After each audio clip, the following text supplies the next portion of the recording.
one of my favorite intellectual dark web influencers, if you will, the head of Black Guns Matter, Maj Touri. You can pull this up if you can. Had a great tweet, and he said, I have Muslim friends, I have Jewish friends. I want the death to stop on both sides, and American tax dollars to have zero to do with any of it. Amen. If you feel some type of way that I'm balanced, consistent, and good with calling out the goofy shit on both sides, while recognizing the U.S. government is playing fast and loose with murder for military-industrial complex reasons, you're welcome to unfollow me. Good for you, Maj. Maj Touri, Black Guns Matter, great dude. Here's the thing, man. A lot of times people can one of two things happens when the world starts lighting itself on fire like this. People either get panicked or they get complacent.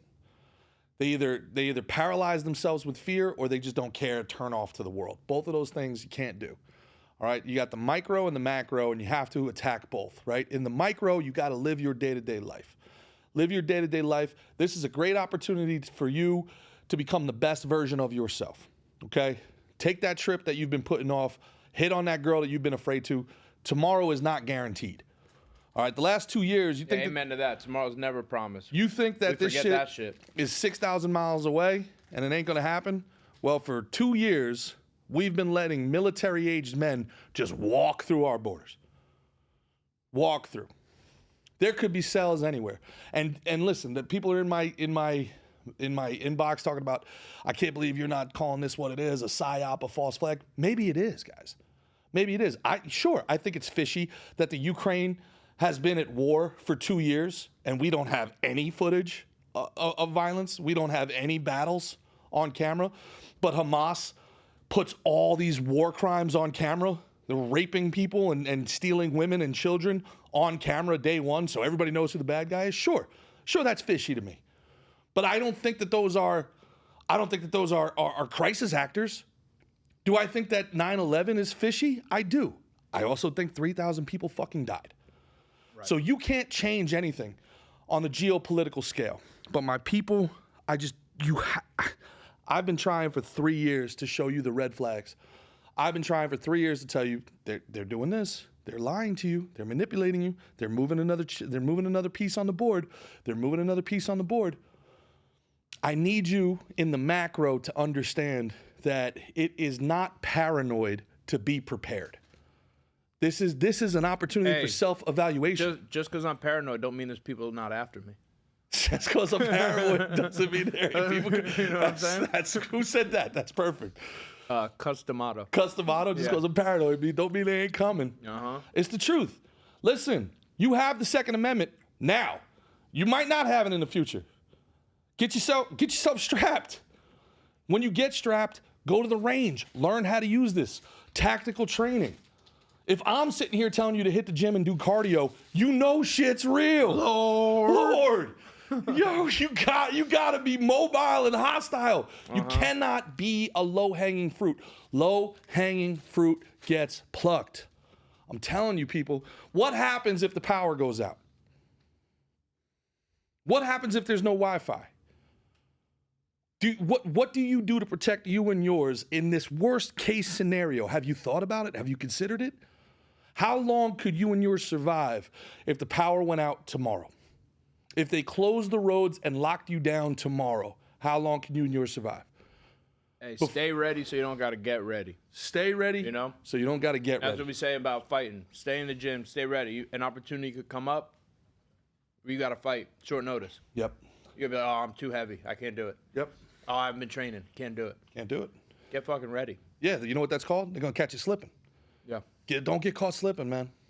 And in my business, you can choose, nah, I'm not ready. I ain't gonna fight. And what we're talking about here, you're going to have to step up. Got to step up. And you know what? What are you going to do? Just perish?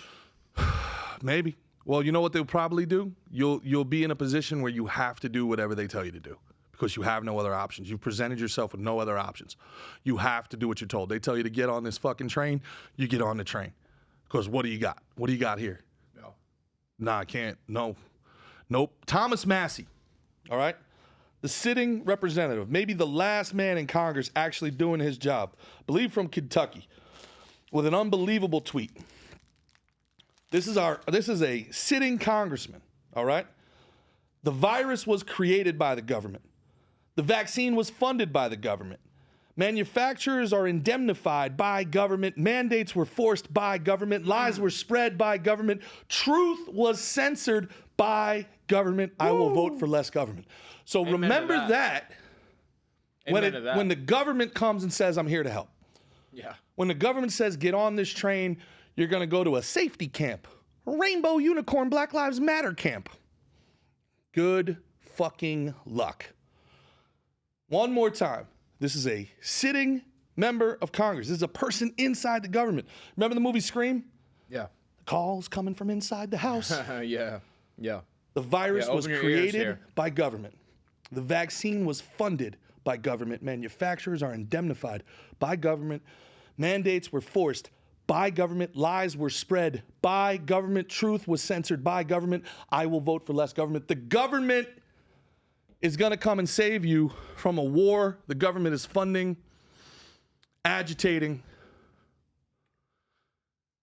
You got to be your own cavalry. Perpetuating. Yep. The cavalry ain't coming. You got to be your own cavalry, people. Don't get caught slipping. Those poor people, those poor women pulled from that rave, that festival, dancing after their religious holiday. Don't let it be you, man. That shit makes me fucking sick, man. Don't let it be you. That shit makes me sick. We can't get caught slipping, people. That's hard. You your can't life. defend that shit. Well, I'm telling you, live your life. There's nothing I could defend about that shit. Fuck those people.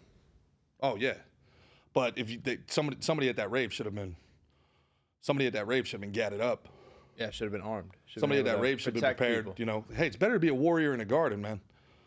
You know, let them call you crazy. Let them call you crazy that you stockpiled 6 months worth of food. Yeah. And then let them beg you. And then let them beg you for the food. Yeah. You know, it's one like guys. They're gonna be asking you for cans of soup. You're gonna be sitting on a lot of soup.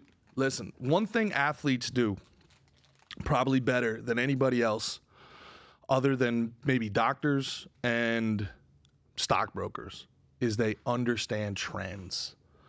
They understand tells. Athletes watch video. And when they watch video, they pick up tendencies. Why do you think Tom Brady, the greatest quarterback of all time, with 100,000 snaps under his belt, is watching 10 hours of video on his upcoming opponent? Because they do things the same as other people have done them. He says, every time the safety creeps up, I know they're going one high. I'm going deep. So when he sees it in the game, he said, well, safety's creeping up. And that's what made him the best of all time. Understanding tendencies, seeing what people are doing, being able to react to them. That's what history is, folks. These plays have been run before. These plays have been run before. Understand? Listen, what is the worst that happens if you start preparing for the worst eventuality? It doesn't happen?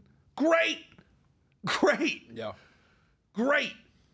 We don't want a worst case scenario, but damn it, if we are in a worst case scenario, man, part of the problem, and this is the last I'm going to say on it, we're history's rich kids. We're trust fund babies. We've grown up with such prosperity. Hard times make hard men. That whole little segment, you know, right? I think it was Alex Hermosi. I don't want to give him credit. It was either him or the guy Williamson. Somebody said something about that I think was even better. He said, hard times don't create strong men. Strong men are just valued in hard times. The strong men are always there. Just nobody values them until the time gets hard. Yeah, till shit hits the fan. Till shit hits the fan. That's interesting, right? And I think part of this is like, listen, I know that this is probably negative Nancy shit for a lot of people. No, this is good. This is our chance to show that we're more than just history's rich kids, that we're more than just trust fund babies, all whining and complaining about our slice of the inheritance. This group got more than this group. This color got screwed. We're all rich. If you're in America, you're rich. The poorest person in America lives the technological luxuries of a fucking king 300 years ago. The king of England in the 1800s did not have air conditioning. We didn't have indoor plumbing until the 19th century in most of Europe. Guys, we've been arguing and bickering within the family like we've been playing a big game of secession, right? Succession, not secession, right? The fucking HBO thing. But now's our chance. Step up to the fucking plate. Now's our chance to handle our fucking business. Become the best version of you. Become worthy of the sacrifices our forefathers made to leave us this fucking great nation. This opulence, this safety that we've taken for granted. That the whole rest of the world is so fucking jealous of that they're trying to destroy it. This is our moment. And it's not too late, but it's getting